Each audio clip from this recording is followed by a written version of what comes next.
Hey guys, Allison here. And I, Peyton, am also here. So, today we have decided to do a kind of update and frequently asked questions. Updates will come at the end. We're going to do frequently asked questions first. And so, yeah, let's 3, 2, 1, ready, go. set, yes! So, the first question that we get a lot is, why is Niko a puppy? When we first did the original Poppy Jerks and the Limpa-Derps video, it was just me and Peyton doing them. There was no Joey. So yeah, since we didn't have that many people, and Peyton was playing Percy, we needed someone to play Niko, but I have blonde hair, and I didn't bring my black wig with me, so we just used a puppy for Niko, because that was the first thing that we saw. For continuity purposes, it's just been ongoing. We still do dress up as Niko for other videos. Absolutely. He's just a puppy in the derpy videos. And now you know why. There you go. Speaking of the derpy stuff, the next question that we get a lot is if we're going to end up actually doing Magnus Chase derpy videos. And the answer is yes. So basically, when we did the original Hers of Olympa Derp videos, we decided that we did want to do Magnus Chase, but there was a little bit of issues, like we were doing a lot of derpy videos in a row and we were getting kind of tired of it. Yeah, it was just a lot of repetition, and we were kind of like, we need to spice things up a little bit. So we decided that the first 2 weeks before Ship of the Dead would come out, we'd put Sword of Summer out, then Hammer of Thor, and then leading up to the premiere of Ship of the Dead. Yeah, that way you get like super pumped. Just like we are. And we intended to do the same thing for Trials of Apollo, to do Hidden Oracle a week before The Dark Prophecy came out, but then Payne was taking a while to read the book because she had a lot going on in life. It was crazy. So we did our best for that, but we're actually genuinely going to really try. If it's not out, please don't hate us, but we're really trying. This is a busy time, going back to school and extracurriculars. There's just a lot, so we're doing our very, very best, and we promise that. Speaking of, are we going to do Magnus Chase derpy videos? Are we going to do Kane Chronicles derpy videos? Probably not. No, I don't own them. I haven't read them. I get the gist from just hearing stuff from her. Yeah, but since Payne hasn't read it and doesn't even own the books, it's kind of hard to do a derpy series for that. Someday, maybe, if Peyton reads it. We'll see.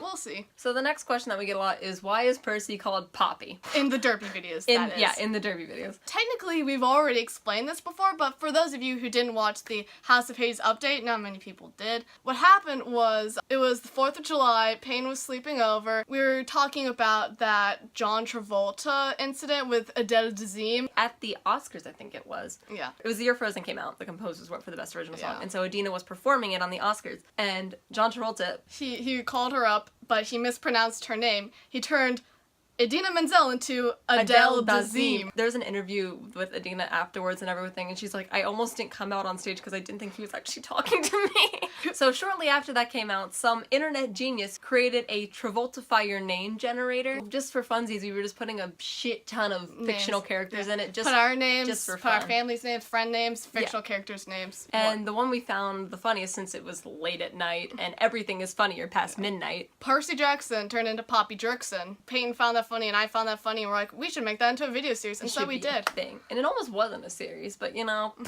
It's funny because we Travoltified Annabeth's name and it turned into Abdullah Cruz. We actually considered Travoltifying everybody's names for the derpy videos, but then we figured it would just get confusing. It'd be too unrecognizable, undistinguishable from the original. So now you know. The more you know. Da, da, da, da.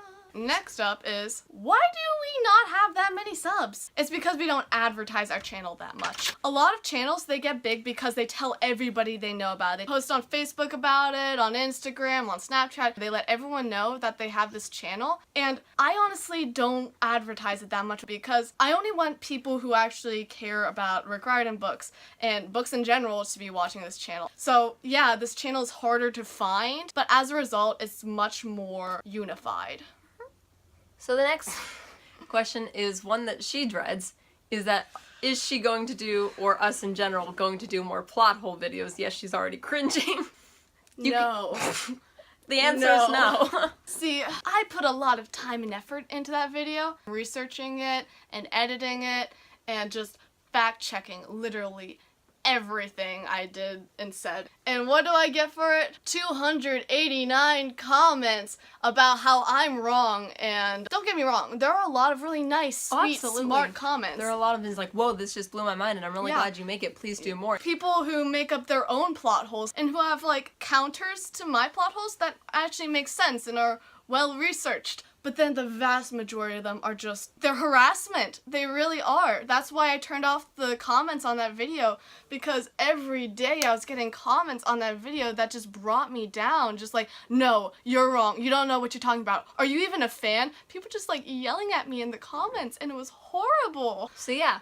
We're not doing any more of those. But you guys, like, feel free to, like, discuss your plot holes, like, on discussion board or anything. Like, believe me, like, we really like looking at those because, like, wow, that's, like, something I didn't think of, or maybe we did think of it, and we can, like, help you build it, or maybe, like, poke holes in it ourselves, like everyone else does to ours. Yeah. We will be making, like, top 10 videos and those kinds of things. But nothing involving plot holes.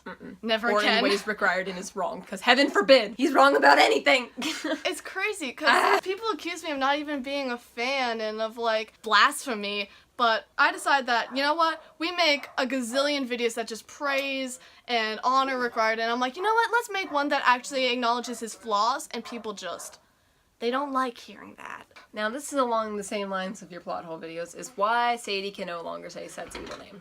Evil name, secret name. Secret name. Evil day. Arguably the most frequent comment in that video is, no, she could still say Seth's secret name. She just didn't have any power in those words. The book says otherwise. Your brother's here. Okay. Joey just showed up and my parents are casually talking to him. He must feel so awkward.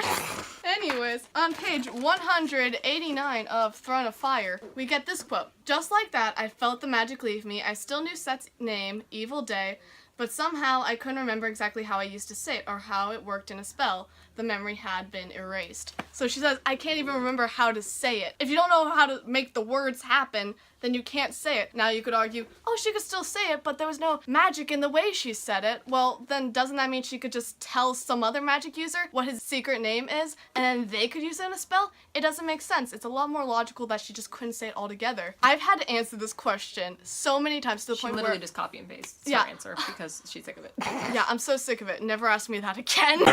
Another question we often get is who's related to who, because there's a lot of people who think Joey's my cousin, and a lot of people who think Jenna's Allison's sister. Well, Joey and Jenna are my siblings. I know Joey and I kind of look similar because, like, the dark hair, and Jenna is blonde. We still don't know how it happens. Both of their parents are dark-haired, so... We don't know where she comes from, but she's ours. And Alex, who you've seen in a few videos, is my brother. So, now you know. And knowing is half the battle. And the last question we get is, how does she organize her books? It's a rainbow. It's a rainbow. So many people get confused about it. They're like, why are your books just in random organization? I'm like, they're not. There's reds, fading into pinks, fading into whites. We got the golds to the browns, to the oranges, to the yellows, to the greens, back down to the greens, to the blues, to the indigos, to the purples, to the blacks, to the grays. It makes sense. And then on the top, also a rainbow. So many people have asked me this, and I'm like, are you colorblind? It's a rainbow. Paint also organizes it that way. Indeed. Indeed I do. Indeed I do. So yeah, those are our answers. You'd be surprised how often people, like, ask us these kinds of things. And it's really cool to see, like, them, like, genuinely curious about us and that kind of thing. Yeah. And now for the update. So this video may seem kind of rushed. As it is. My sibling is outside to pick me up. See, what happened was we started filming the video celebrating 1,000 subs, but then we ran out of time. Also, my camera ran out of battery and we didn't have time to wait for it to reload. We're filming on my phone, by the way, so you're not confused. We were trying to figure out another day to finish filming the 1,000 subs video, but there wasn't any time within the next day or two. So until we get that done, here's this new video. Yay! Also, another update. Allison and I are very excited that we get to go to the Ship of the Dead book tour. It's the first one, right? Yeah. Some of you may be confused by this. Let me elaborate. Every year, Rick Riordan goes on a book tour visiting several locations. He just talks about his new release of that year. It's every fall. He doesn't go for Trials of Apollo in the spring, but he does for Magnus Chase, and I actually went to his book tour for Sword of Summer, and that's why I got that signed copy that's up there with Rick's face. At these book tours, a lot of times he releases new information about his upcoming projects, and this year, two of us, we are going together to see Uncle Rick. I'm excited because I've never gone. It's his first stop. It's in Washington, D.C. You can find more information on his website.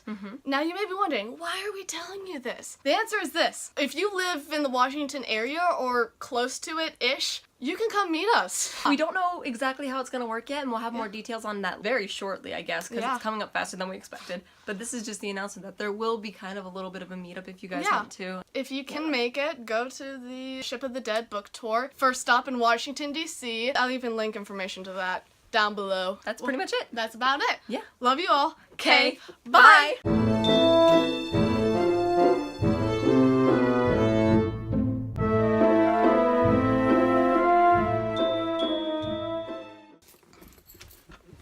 You okay? I'm fine. You're like my dog. I was like scooching over. I'm sorry I'm like this.